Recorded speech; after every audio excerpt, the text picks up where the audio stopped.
Hello guys, আজকে পাক হবে ভেন্ডি, বেগুন, রসুন, পেঁয়াজ, মরিচ এইগুলো দিয়া পাক হচ্ছে। আজকে ইলিশ মাছ, এগুলো দিয়া ইলিশ মাছ পাক হচ্ছে।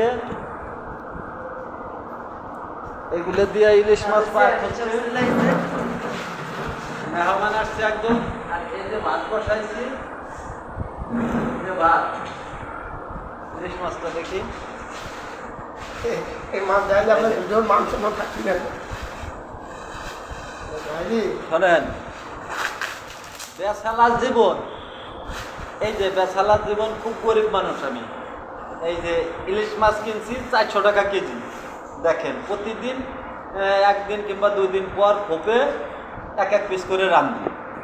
তা আজকে রাঁধতেছি ভেন্ডি, বেগুন, পেঁয়াজ দিয়া, মানে স্বাভাবিক মতন আর কি রান্না হবে।